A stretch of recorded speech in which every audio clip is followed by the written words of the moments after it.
Hey, wood butchers. We got another little addition to the shop. My newest child.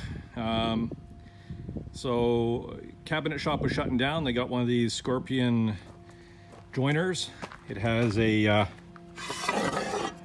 segmented carbide head on it. Looks in good shape. Still fairly sharp, but not as sharp as the other edges. So it looks like I got a little bit of cleaning up and stuff to do to it, but this thing doesn't rotate properly. Yeah, it's all fixable. So looks in great shape. I wasn't able to get it running because they had shut down the power to the shop, but everything is here. Let's have a look here. Oh, motor and belt, as I thought, looked pretty good. So Terminite and I, we were able to get it all together. The guys helped me get it up on my big honkin' dolly with the off-road wheels and down the path to the shop. So anyways, first little video. Let's see if we can get it to the shop and if it runs. I hope so. Okay, wood butcher's about to get this beast into the shop. It is a beast. My little platform is bending a little bit more than I thought. So the whole 500-pound thing, I don't know if it's 500 pounds. I think it's a little bit more than that, but we'll see. Okay, the shop is, as usual, a mess, but I really need to clean it up. We've just been doing so many projects around the house, and I've just been throwing everything in here, but, you know, it's big. I don't really see the difference. I'm not seeing any really size change, you know. I don't know. Maybe it wasn't worth it. Of course it was worth it, everybody. Let's check some things out. I'm going to get them swapped off. I'm going to move it off the base. Termite and I will get it off this base onto that base. I have to take this one off and rearrange things. So anyways, lots of little things to do yet, but I'll catch you in a little bit. All right, this is what you get when you buy used machinery. That's why you're never paying top dollar or brand new price. The blade guard is supposed to have a little collar underneath, which raises it up because it was just grinding across the table. I didn't like that a whole lot. So what I did was I actually had a 1/2-inch bolt. I don't know if you can see it there, and a washer, and that put it to the exact right height and operates butter smooth now. So that all got fixed up. There's some goofiness with the mechanism underneath here. I got it all cleaned out. The fence in the back wouldn't move. It was just chunking on the teeth and everything. This was totally packed up with chips and gunk and everything else like that. Not sure they had enough dust control here. So I cleaned all the ways up, keys, got them all set up. Looks like there's some glue or something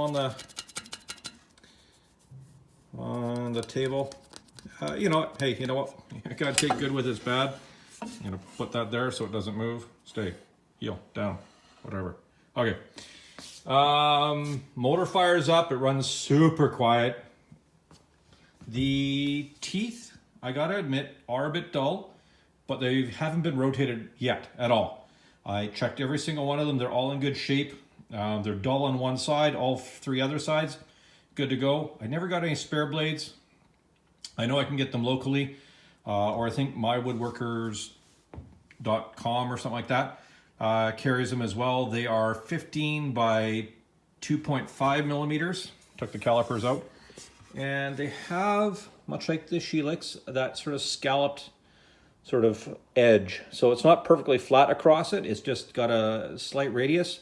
So I got to make sure I get the right ones. But otherwise, I'm pretty happy. You know, it's $1,700. Again, that's just it's not a snot, you know, to sneeze on.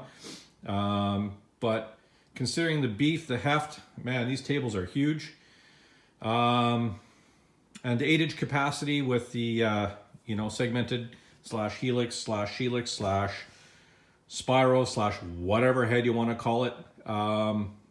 Yeah, you know, to upgrade my other saw, it was going to be close to $800 or $900, or my other joiner, about $800 or $900 to get that with a cutter head. So by the time I sell that, I also sold off of my table saw the sliding miter guide that took up this whole space here.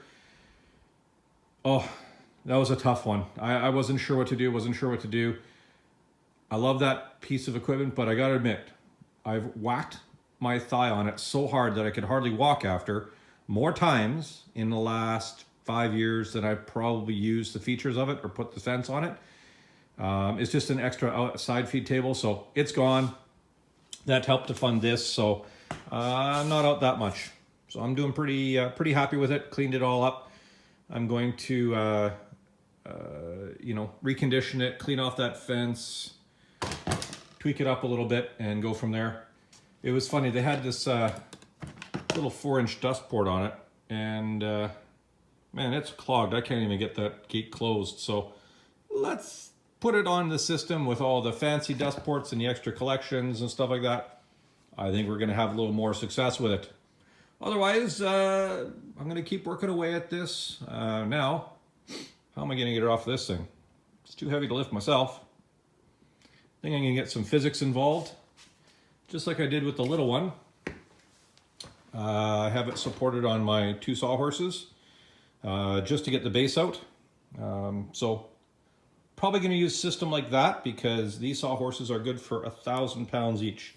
Don't trust that rating, but you know, for these little saws, for a brief moment to get them up and off, I think that's good enough. I can lift one end while the little termite removes some wood blocks and do some measuring on that base compared to that base, and I think it'll fit good. Let's work on it, guys. Okay, so a little bit of work done here with the termite. We took my old cart that I had from my old joiner, and I realigned everything, but I didn't have side rails long enough. So I set this up where I got some 2x6s and a big sheet of 3/4 inch plywood and the chop dog. He was hard to screw down to it, but I gave up on that eventually. So we got this all set up. I've tested it myself, Mrs. Butcher, and the termite were standing on it, didn't flex an inch. I'm going to replace these with bigger bolts when I can get a hold of them. Get some new ones, I'll put them in there and just block it up a little bit and get it done. But for right now, I think it's going to be good enough to get this beastie off. So it's on my great big wheelie cart, and it's heavy. I can't lift it off. I'm not going to call a bunch of friends over because of the whole COVID-19 thing. So we're going to try and do some engineering stuff. I got my sawhorses. These are good for 1,000 pounds a piece. We got some blocking underneath to spread out the weight so it doesn't just bend in the middle. And then we're going to use little bits of wood and move it up and down as I lift it up. And the termite and Mrs. Butcher help me out by moving things around while I'm holding the weight of this beastie. Anyways, I've been given good luck. So if I don't post for a long time, I'm probably dead because the thing fell on me. All right, so thanks to a little bit of physics and some help from the family, it's on the roller base and it rolls great. It looks fantastic. No bowing, no bending. All the weight's sort of right on the brackets anyways. I don't think anything's going anywhere.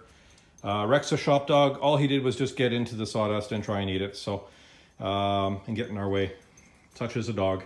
Anyways, time to clean up the top, scrape off some little goobers and stuff on that. Hit it with a pad and then sort of get it all up and running.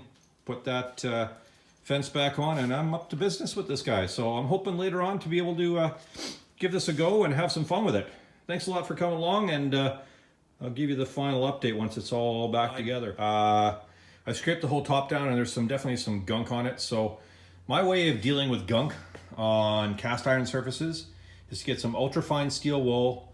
I often will use the synthetic stuff. Can't find it. It's in the shop here somewhere, or I might have used it all up on fixing some other tools up, but whatever. Ultrafine steel wool, some WD-40 just as a lubricant. Help to kind of get the goop out. And just give it all a good scrub along the grain, and then hit it with denatured alcohol a few times.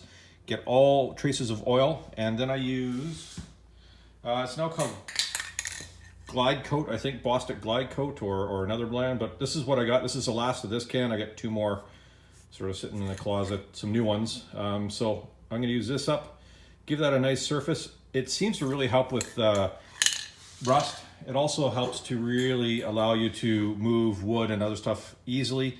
You can put it over top of itself, double it up a little bit more as you go along. It works really good. I've been having great results with it for about 15 years. So check online. If you're in Canada, Marson Equipment out of Alberta, I think Edmonton, they usually carry it for a good price. A lot of other manufacturers carry it, but I've just found some good luck with them. So if I can find a link to it, I'll put that in my description there. The shop dog is stuck behind the clamp rack there. What a goof. Anyways, I'll figure him out in a second. So I got this all checked out. I'm just making sure everything's good.